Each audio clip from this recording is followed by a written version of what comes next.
Imaginez une journée ordinaire où tout semble se passer comme d'habitude, bercé par une routine qui dicte nos actions, une simple journée qui débute et devrait se terminer normalement.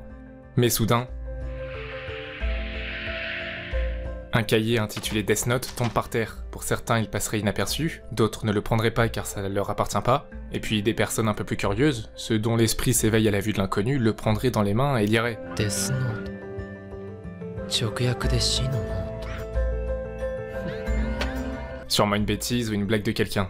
Comment croire à quelque chose d'aussi absurde? Ça sert à rien de prendre ce cahier, le propriétaire le récupérera sûrement. Et enfin, il y a ceux qui vont prendre ce livre. まったくどうかしてるな、僕も。 Qui vont le prendre, mais avec scepticisme. Pour une blague, c'est quand même très élaboré. Et imaginez qu'avec tout ça, en fait, ce Death Note, ce mystérieux cahier avec ses règles bien pensées froidement imprimées sur ses pages, fonctionne réellement. Ça ne peut être qu'une coïncidence. Alors un deuxième essai confirmerait que ce cahier fonctionne bel et bien.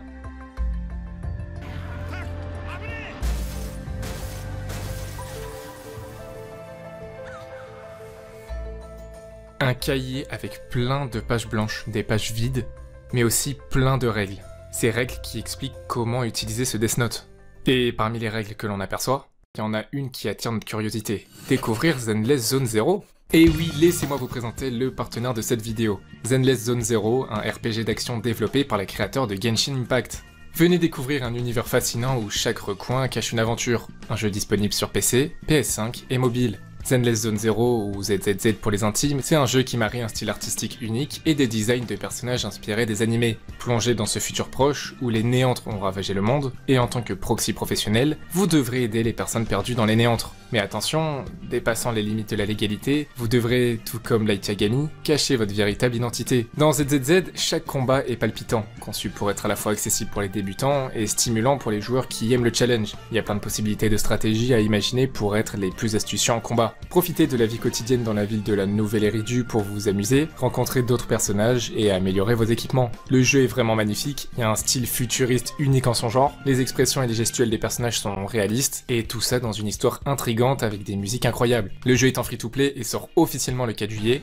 Tu peux déjà te préinscrire pour récupérer tes objets cadeaux avec mon lien dispo dans la description. N'hésite pas à te préinscrire et essayer le jeu, ça aide à me soutenir. Merci à Zenless Zone Zero qui soutient cette vidéo et qui me permet de maintenir ce rythme. Et sans plus attendre, revenons à notre mystérieux cahier. Écrire le nom des criminels visant à ce qu'il y en ait moins dans le monde, est-ce vraiment immoral? Cela fait-il de toi un coupable? C'est une action si indirecte, presque clinique, car à aucun moment tu ne te salis les mains en faisant ça, mais pour autant, l'acte de décès, c'est toi qui en es le chef d'orchestre. Également, c'est pas ton rôle de faire ça, c'est la justice qui doit trancher. Mais peut-on réellement compter sur la justice pour faire son travail? La justice est-elle capable d'appréhender tous ceux qui commettent des crimes, alors que certains arrivent à s'échapper, à corrompre ou à continuer de perpétrer d'autres crimes? Alors, est-ce que mettre fin aux actions de ceux qui infligent souffrance à l'humanité ferait de toi un héros, ou au contraire, un meurtrier? Dans un monde où chaque geste peut en déclencher un autre, et où un simple détail peut mener à une réaction en chaîne, où chaque choix individuel peut bouleverser l'équilibre d'un système complexe et interconnecté, c'est ce qu'on appelle l'effet papillon. Ce carnet qui tombe du ciel à cet endroit précis, à ce moment exact, dans cette temporalité unique, c'est l'événement qui a bouleversé le destin de ce monde. Quoi qu'il en soit, ce cahier qui tombait par terre ne tombait pas de l'étage d'au-dessus d'un immeuble, il provient d'un monde bien plus haut. Le monde des dieux de la mort. Un monde où résident les dieux de la mort, où chacun des dieux possède un Death Note et est libre d'en faire ce qu'il veut, cela dépend uniquement de lui. Et ici, cela dépendra de ce dieu de la mort, Ryuk, qui adore deux choses, les pommes et les jeux. Les jeux. Ryuk, lassé par l'ennui, a fait tomber un Death Note dans le monde uniquement pour se divertir. En quête de distraction, il décide de rendre visite à notre monde et aux humains. Et qui de mieux que Light Yagami? Un garçon d'une intelligence rare, si aiguisé qu'il sera impossible de se confronter mentalement à lui, tellement créatif et ingénieux qu'il devient la cible idéale pour Ryuk. Mais c'est parce que le hasard a bien fait les choses pour Ryuk. S'il tombait entre les mains de quelqu'un d'autre, les événements auraient été radicalement différents.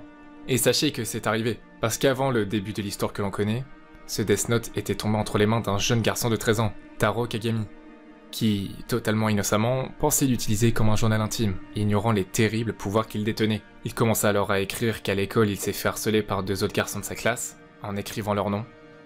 Oui, jusqu'au lendemain où il apprend que ces deux garçons sont morts. Un poids de culpabilité si grand pour un si jeune garçon, Il valait mieux pour Ryuk que ce cahier tombe entre les mains de quelqu'un d'autre. Quelqu'un qui n'aurait pas peur de passer à l'action. Peu importe les conséquences. Lors des pauses au milieu des épisodes, nous voyons des règles. Les différentes règles du Death Note pour comprendre son fonctionnement. Rappelez-vous de 7 règles. 7 règles en particulier qui ne semblent rien apporter de spécial à l'œuvre. L'humain qui utilise le Death Note ne peut ni aller au paradis, ni en enfer. Pourquoi je vous demande de vous rappeler de cette règle? Peut-être qu'il n'y a pas de raison particulière. Je vous demande juste de vous en rappeler. Light Yagami était un lycéen ordinaire, d'une intelligence exceptionnelle oui, mais normale à première vue. Pourtant, prendre l'initiative aussi facilement de tuer des personnes avec ce cahier, c'est vraiment l'acte de quelqu'un de normal. En réalité, Light n'a jamais été un garçon normal. Sa complexité dépasse de loin les apparences et ça se remarque dès sa première apparition où il est totalement détaché des événements qui l'entourent, comme s'il était étranger à son propre monde, alors qu'en réalité il est au cœur de l'attention, considéré comme un génie par tout le monde et ayant grandi en étant félicité en permanence. Toujours vanté et complimenté, à juste titre, grâce à son intelligence, ses qualités physiques et son apparence. Une adulation qui a continué à nourrir en lui un profond égoïsme, et la moindre personne qui ose contredire ses idéaux a forcément tort, d'après lui. Cependant, quelqu'un allait être là pour mettre un terme à ces morts incessantes. Quelqu'un qui, au début, restera anonyme, ne révélant que la lettre L lorsqu'il prend la parole, mais qui, dès les premiers soupçons, se confrontera directement à Light en personne. Dès la première rencontre, on les montre comme deux génies qui ont eu la note maximale. Pour autant, on les compare car tout les oppose. D'un côté Light, propre sur lui, soigné, droit et charismatique, et de l'autre, celui que l'on surnomme L, avec une tenue négligée, des cernes marquées, pieds nus et repoussant. Des détails superficiels mais qui les opposent et que l'on verra tout au long de l'enquête, allant même jusqu'à des détails futiles, comme Light qui utilise un PC et L qui utilise un Mac. Ou alors le surnom entier de L, qui est L Lowlight, se prononçant en réalité Low Light. Cette opposition entre Light et Low Light incarne leur affrontement constant pour dominer l'autre. Mais vous verrez que d'autres petits détails sont présents pour mettre en valeur leur rivalité. Tout au long de l'histoire, nous verrons Light qui continue d'écrire des noms dans le Death Note pour atteindre ses objectifs, et tout ça en devant se dédouaner, et en faisant attention à ne pas être démasqué par L. On aura des stratagèmes plus créatifs les uns que les autres, où chaque mouvement est plus astucieux que le précédent. Parce que la question qui revient le plus souvent lorsqu'on parle de Death Note, c'est qui est le plus intelligent entre L et Light?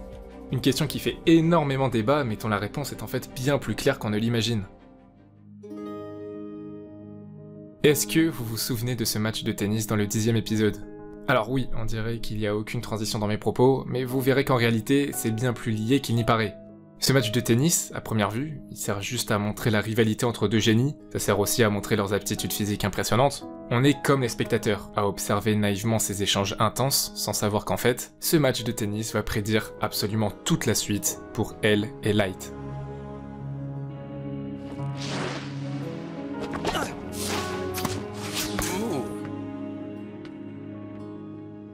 Ce premier service, cette ace de L, lui permettant de marquer le premier point, est bien plus qu'un simple point gagné dans un match de tennis. Ça fait écho au début, quand Light, qui se fait nommer Kira, a commencé à écrire dans le Death Note, et que les forces de l'ordre essaient de trouver le coupable. Un homme se faisant passer pour L annonce qu'il va traquer Kira, et à ce même moment, de manière impulsive, Kira va écrire son nom dans le Death Note, pour l'empêcher d'agir. Mais erreur fatale à ce moment-là.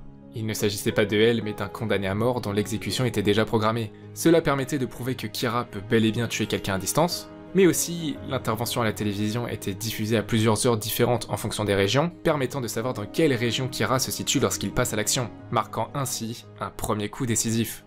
Ce premier race face à Light, c'est la première victoire de L face à Kira. Au second jeu, c'est Kira qui prend l'ascendant.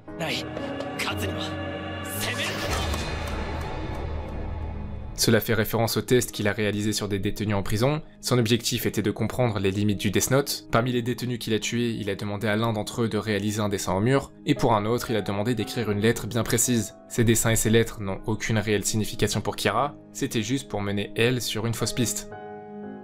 Nous ne voyons pas en intégralité le match de tennis, nous savons juste le score final. 4 jeux à 6. 4 jeux pour elle, et 6 jeux pour Kira.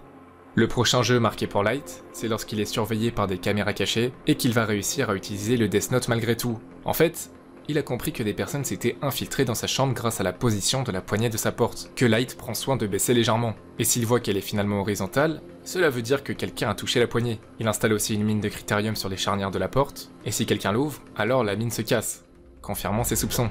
Il va alors, grâce à Ryuk, qui est invisible aux yeux des humains, compter le nombre de caméras cachées dans la chambre, mais le plus malin maintenant, c'est le paquet de chips. Light va prendre un paquet de chips pour réviser, et en fait, ce paquet de chips lui permet d'y placer un mini-lecteur sur lequel il a les informations des criminels dont on vient seulement de parler à la télévision. De la main droite, il résout des équations, et de la main gauche, il écrit un nom et prend une chips. Qu'il mange. Ainsi, alors qu'il est surveillé par elle, il se dédouane et rend impossible le fait qu'il soit Kira, tout en continuant de tuer des personnes. Le quatrième jeu est marqué par elle. Alors que Light sait qu'un certain L cherche à lui mettre des bâtons dans les roues et à l'arrêter, il ne s'attend absolument pas à une confrontation directe. Un étudiant mystérieux qui se présente sous le nom de Hideki Ryuga et qui a énormément d'informations sur Light. Puis il révèle qu'il est en fait L. Malheureusement pour Light, il ne peut pas le tuer car il ne connaît pas son vrai nom, et en plus désormais, il va être confronté directement à L, qui peut le surveiller de plus près.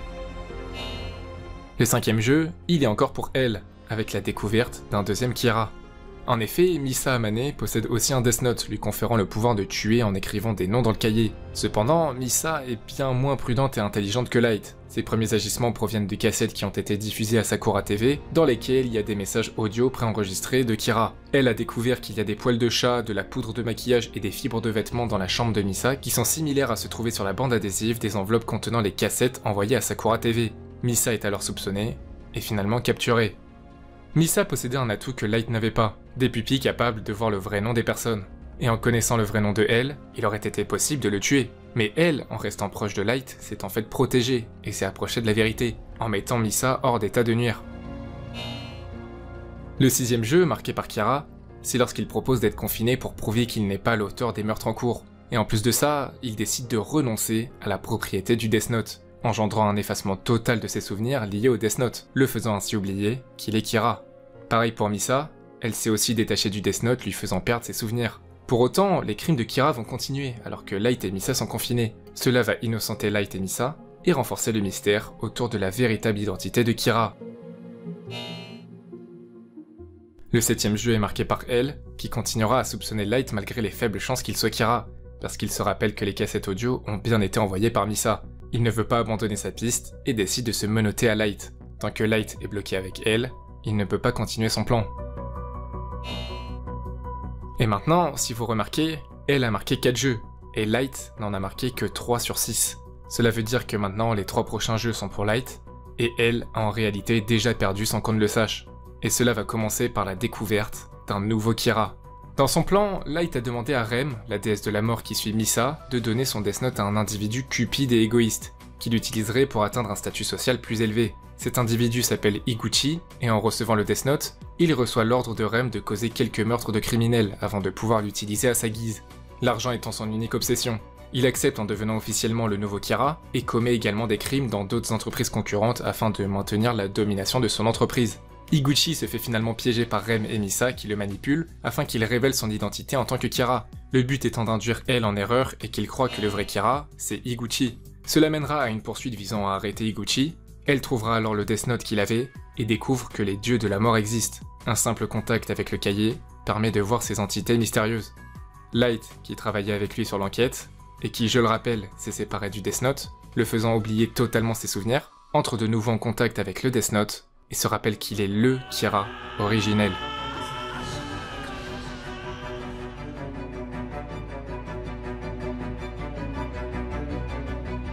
Misa et Light ont retrouvé leurs Death Note respectifs, et Iguchi meurt tué par Light.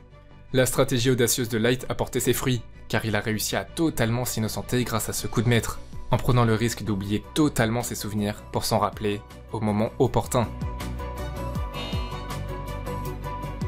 Dans ce match de tennis, il y a 4-5, plus qu'un dernier jeu pour Light, et vous voyez où je veux en venir.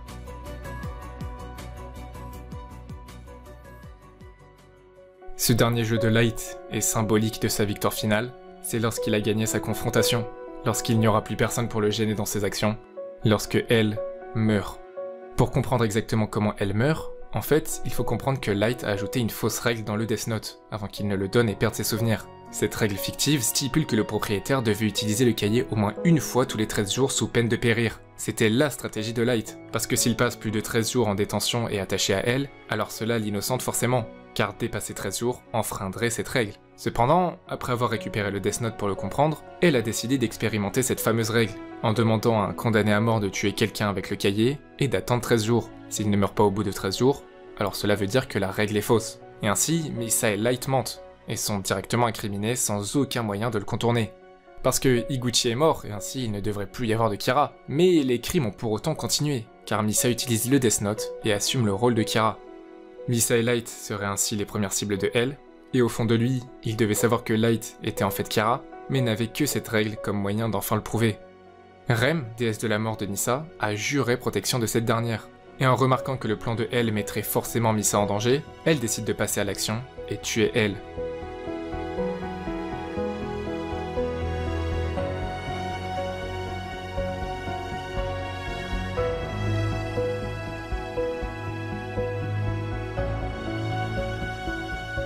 On comprend que le plan de Light est orchestré depuis le début, il a réussi à piéger L, mais a aussi réussi à piéger Misa et Rem en se servant d'eux pour tuer son rival.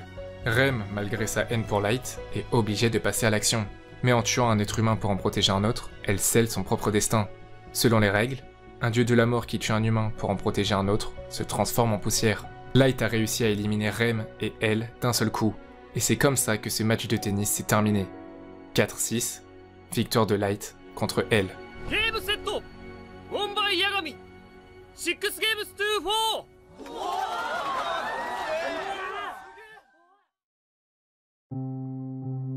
Alors maintenant, on a la réponse à cette fameuse question. Qui est le plus intelligent entre Light et L? La réponse semble pencher en faveur de Light, comme le suggère sa victoire dans ce jeu complexe. Et si vous n'êtes pas convaincu, c'est prouvé directement dans les informations fournies dans le manga, avec ce diagramme de compétences révélant les différents niveaux de compétences de Light et L. Light est un petit peu supérieur à L en intelligence. Pour autant, on peut quand même continuer de réfléchir à la question, parce qu'imaginez si L pouvait agir seul depuis le début, sans aucune règle, est-ce qu'il n'aurait pas pu battre Kira en réalité? Même s'il devait utiliser des méthodes déloyales, peut-être qu'il aurait fini par vaincre Kira. Parce qu'il avait des obstacles, notamment Soichiro Yagami, le père de Light, qui travaillait dans la police et qui était chef de la cellule d'enquête pour arrêter Kira. D'autant plus, et c'est très important de le noter, elle a réussi à rivaliser sur un jeu dans lequel il ne connaissait même pas les règles. Alors il est compréhensible qu'il y ait toujours ce débat sur qui a réellement gagné, qui est le plus intelligent entre elle et Light. Est-ce que elle ne savait pas déjà depuis un moment que c'était réellement Kira? Est-ce que c'est pas juste une histoire d'amitié finalement? Enfin bref, ça sert à rien d'essayer de changer l'histoire. Tout au long de l'histoire, on voit Light Yagami se transformer en Kira, un humain qui débarrasse le monde de tous les criminels pour créer un monde parfait, dont il serait le dieu. On a régulièrement le champ lexical lié à la divinité, notamment avec les dieux de la mort. Il faut savoir que le nom Yagami provient de deux kanji en japonais, Ya qui signifie la nuit, et Kami qui veut dire Dieu, à savoir que l'auteur en a fait plusieurs références volontaires. Elle, avant de mourir, dit qu'il entend le son des cloches, et qu'elles sonnent fort. Light ne comprend pas et n'entend rien. Cela fait référence au glas, le son d'une cloche qui peut être entendue pour annoncer la mort. C'est ainsi qu'est mentionné le glas dans la Bible. Cette scène sous la pluie est suivie par elle qui essuie les pieds de Light, faisant référence à une scène de la Bible où Jésus lave les pieds de Judas, Judas étant le traître de Jésus parmi les 12 disciples, entraînant sa mort. Jésus savait que Judas le trahirait, mais il lui a quand même lavé les pieds. Il en est de même pour elle, qui savait au fond que Light était Kira, mais a toujours montré sa gratitude envers lui, car il n'avait aucun moyen de le prouver et savait qu'il allait mourir. D'autant plus, dans cette enquête pour arrêter Kira, il y avait exactement 12 personnes dont Light, faisant encore une fois référence aux 12 disciples de Jésus, avec Judas, parmi eux, qui va le trahir. Comme elle qui dirige cette affaire, et Light qui travaille avec lui, alors qu'il est en fait Kira. En dehors de elle et Light, on y voit aussi le penchant de Ryuk pour les pommes, elles sont décrites comme plus juteuses et meilleures que celles de leur royaume des morts. Ce fruit est souvent associé au fruit défendu qui a provoqué la chute d'Adam et Ève, et le Death Note lui-même rappelle le fruit défendu, avec Light qui a été tenté d'utiliser son pouvoir. Cette mort de elle devrait sonner comme la fin de l'histoire avec Kira qui gagne, mais c'est pas comme ça que ça va se terminer. On aura découvert que Death Note, c'est pas juste une série animée sur des batailles intellectuelles, c'est bien plus profond, allant piocher dans des mécanismes du destin et du hasard, où le moindre mouvement peut déclencher une cascade d'événements imprévisibles, où Light a la vision d'un nouvel ordre mondial façonné par sa main, où il se voit en juge ultime de la justice, mais face à lui, elle, qui se dresse comme une antithèse, dont la philosophie repose sur une quête de la vérité et de la justice impartiale. Beaucoup auraient préféré que la série se termine à la mort de L, car la suite suscitait moins d'intérêt. Pour autant, sans parler de la pression des éditeurs pour que l'auteur continue son histoire, il semblait cohérent pour ce dernier d'achever proprement le développement de Light Yagami, qui n'a cessé d'évoluer depuis qu'il a le Death Note avec lui. Kira est vu pour certains comme un héros, alors qu'il est en réalité un anti-héros. Il n'est pas réellement vu comme un méchant, mais plutôt un personnage aux agissements questionnables qui peut susciter une certaine admiration. Elle qui dirigeait la cellule d'enquête visant à arrêter Kira n'est plus, et c'est Light, celui qui est réellement Kira, qui se retrouve à le remplacer, lui donnant ainsi les pleins pouvoirs. Light va se délecter de plusieurs années de tranquillité, 5 ans exactement. Mais avant de faire ce bond dans le temps, sachez que le Death Note est bien plus complexe qu'on ne le pense. On connaît les règles principales, comme le fait d'écrire le nom d'une personne pour la tuer, ou de choisir le lieu exact et les conséquences de la mort, mais sachez qu'il y a bien plus de règles qu'on ne le pense. Ce cahier réserve une complexité hors du commun, avec plus de 100 règles différentes. Certaines inutiles, mais d'autres qui ont quand même leur petit intérêt. Par exemple, le Death Note n'affecte pas les personnes âgées de moins de 780 jours. C'est une règle qui prouve que les dieux de la mort ne sont pas sans cœur, et qui empêche tout utilisateur aux intentions cruelles de tuer des nouveau-nés. A l'inverse, il est impossible de tuer des humains de plus de 124 ans. Alors, oui, c'est très rare qu'une personne atteigne cet âge, mais les règles respectent le fait que cette personne puisse terminer sa vie paisiblement. Une autre règle stipule que si tu échanges tes yeux contre des yeux de Shinigami, permettant de voir le nom et la durée de vie de la personne, en plus de ça, ton acuité visuelle est améliorée, une vue 3,6 fois supérieure à celle des humains, ce qui donne une très bonne vue. Et en plus, quelle que soit la vue d'origine, ce qui implique que si tu es aveugle, tu peux retrouver la vue avec les yeux des dieux de la mort. Une règle indique qu'une mort humaine causée par le Death Note peut indirectement prolonger la durée de vie d'un autre humain au hasard. Voilà, il y a plein d'autres règles diverses et variées concernant ce simple cahier. Mais la règle qui a dicté cette histoire jusqu'à ce point, c'est une règle qui n'est même pas écrite dans le cahier. Une règle qui dicte la fin pour Light et elle. Parce qu'en fait, si la justice découvre que Light est Kira, il mourra. Sa vie est littéralement en jeu. De plus, Ryuk lui a dit que s'il était capturé, il n'attendra pas le procès et le tuera directement pour récupérer son Death Note. Ce qui implique que Light n'a aucun moyen de s'échapper, laissant comprendre que la seule et unique fin possible pour Light, c'est la mort. Mais du côté de elle, si Light découvre son vrai nom, il le tuera. Et ainsi, la règle qui est directement mise en place dans ce duel, c'est que le perdant entre Light et elle mourra. Littéralement, un match à mort. Une règle implicite qui permet d'intriguer le spectateur jusqu'à la fin de cette confrontation, car on sait qu'il n'y a aucun scénario possible où les deux restent en vie. Il y en a forcément un qui mourra. Et ici, nous venons de le voir, c'est elle qui a perdu. Mais est-ce que Kira peut réellement triompher éternellement ? Elle était le plus grand détective du monde, avec un statut lui permettant de mobiliser les forces de l'ordre chaque fois qu'il en a besoin. Mais est-ce qu'il y a des successeurs ? La Wami's House est un lieu dont on sait très peu de choses, si ce n'est qu'il abrite des enfants dotés d'une intelligence hors du commun. Nous avons eu elle, et les autres sont aussi reconnaissables par les lettres de l'alphabet, et voici pour avoir une idée les autres lettres que nous connaissons. Parmi eux, certains n'apparaissent pas dans l'anime ou le manga, mais apparaissent dans des romans ou des films. Prenons par exemple le premier, la lettre A, qui était normalement le successeur original de L, et qui s'est suicidé sous la pression de succéder à un tel génie. Chaque lettre cache une histoire fascinante, mais concentrons-nous sur ceux qui apparaissent dans l'anime. Nous avons perdu L, prenons les deux lettres qui suivent, N et M, Nier et Melo. Nier sera présenté comme la lettre N, comme l'était L, avec une police similaire. Et d'ailleurs sachez qu'on peut apercevoir sur cette lettre 4 lettres différentes. Le N, mais aussi A, T et E, qui donne Nate, qui est son vrai nom, Nate River. Nier a 13 ans la première fois qu'on le voit. On remarque directement son manque d'intérêt pour les interactions sociales, et on le verra souvent jouer avec des jouets d'enfants. Des jouets qui représentent ses stratégies astucieuses et sa capacité à anticiper les mouvements de ses adversaires.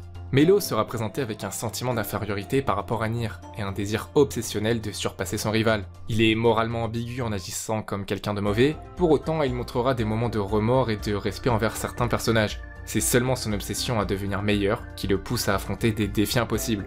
On le verra régulièrement manger du chocolat, et son amour pour les sucreries rappelle directement elle qui avait une passion pour les gâteaux. Quand il semblait impossible de trouver quelqu'un de meilleur que elle pour traquer Kira, quoi de mieux qu'introduire 2 personnages qui rivalisent avec elle.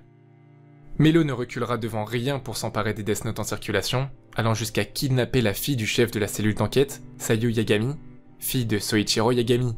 S'attaquer à un membre haut placé des forces de l'ordre peut être un bon moyen de faire pression pour arriver à ses fins.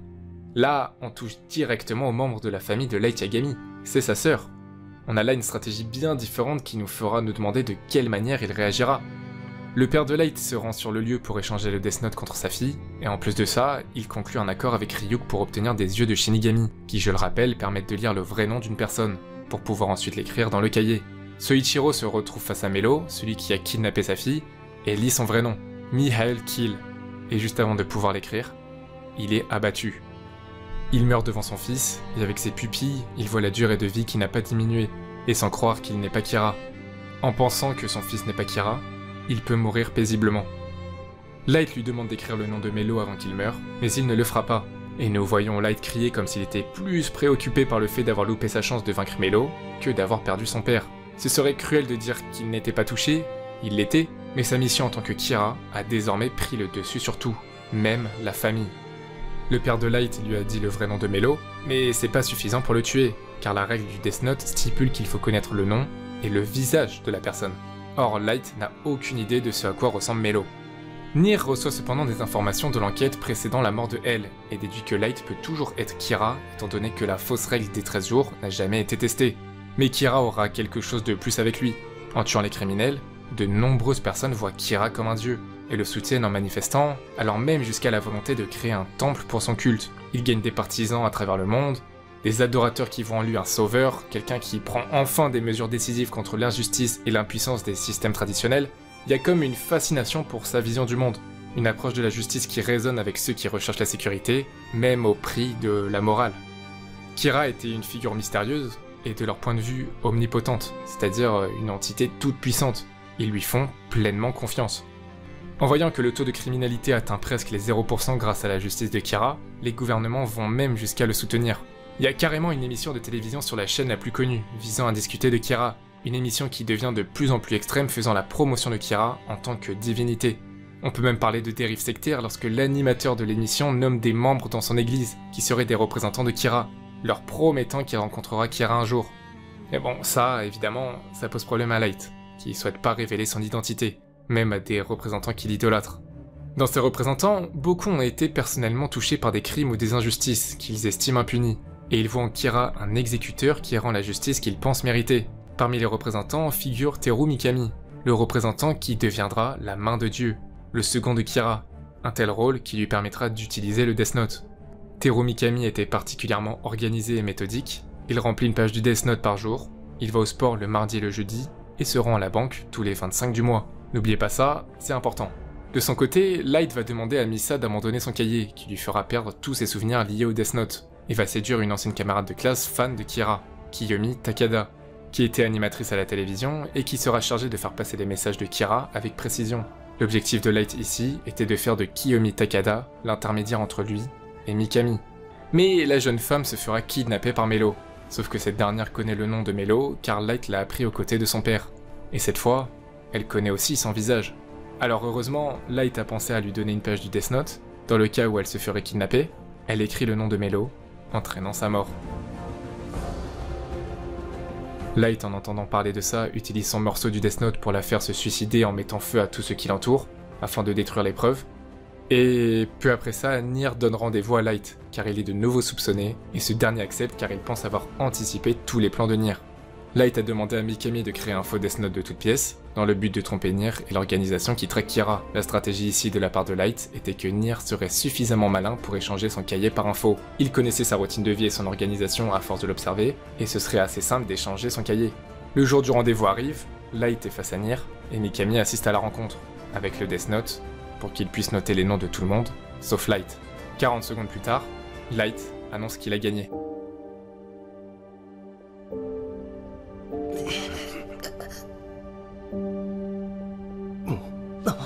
Mais personne ne meurt.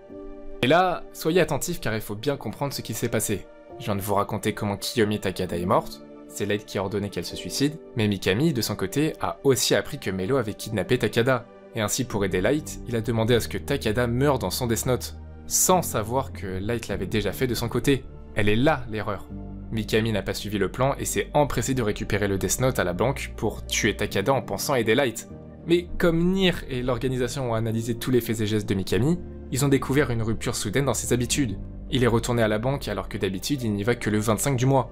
C'est à ce moment-là que Nier a remplacé le Death Note par un faux. Alors, lorsque Mikami observe la rencontre entre Light, Nier et toute l'organisation, et qu'il écrit tous les noms dans le Death Note, forcément, ça marche pas. Son Death Note, c'est un faux. Et Nier affirme que c'est grâce à Melo qu'ils ont réussi à bloquer Kira, car sans la mort de Melo et le piège tendu à Light et Mikami, ils n'auraient pas pu prouver leur culpabilité.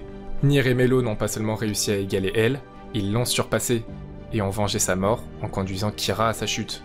Et même si ces derniers étaient rivaux, Nier voue un profond respect à Melo. C'est d'ailleurs ce que l'on verra à la fin du manga où Nier mange du chocolat, rappelant Melo. C'est lors de cette rencontre ultime que Kira, ou Light Yagami, a enfin perdu. C'était un lycéen qui avait tout pour réussir dans les forces de l'ordre, stratège et avec un esprit créatif hors du commun, qui lui aurait permis d'arrêter de nombreux criminels. Mais ce mystérieux cahier s'est posé sur son chemin et a complètement changé son destin, devenant celui qu'il souhaitait être, inconsciemment, depuis le début. Le juge ultime qui déciderait du sort de ceux qui causent le mal dans le monde. Une fierté et un orgueil tel qu'il oubliera carrément son côté humain, priorisant le fait d'anéantir ceux qui le gênent plutôt que protéger ceux qu'il aime. Kira aura atteint le sommet avec énormément de personnes qui le suivent, une arrogance qui lui faisait dire que personne ne serait capable de le renverser de son trône, jusqu'à cette dernière rencontre, où cette fois, il a été vaincu. Pourtant, ce genre de stratégie menée par Nier, ça semble être quelque chose de complètement accessible pour l'intelligence de Light. Il nous l'a prouvé à de nombreuses reprises tout au long de l'histoire.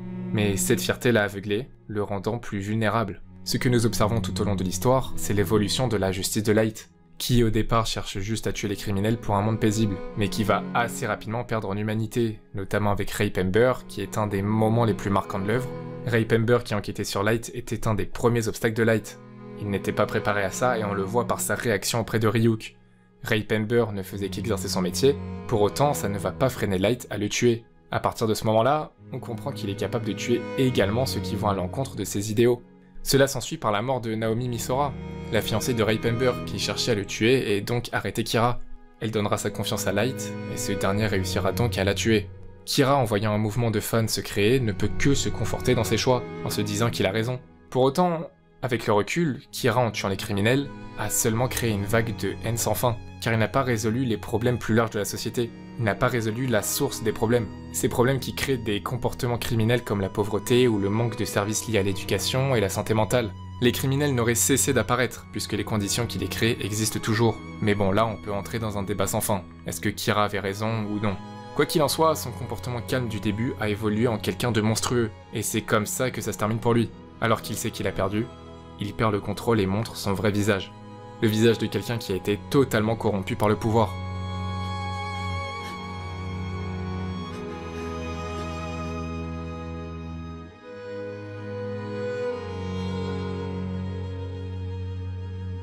C'est ainsi que ça se termine pour Light, au milieu d'un escalier.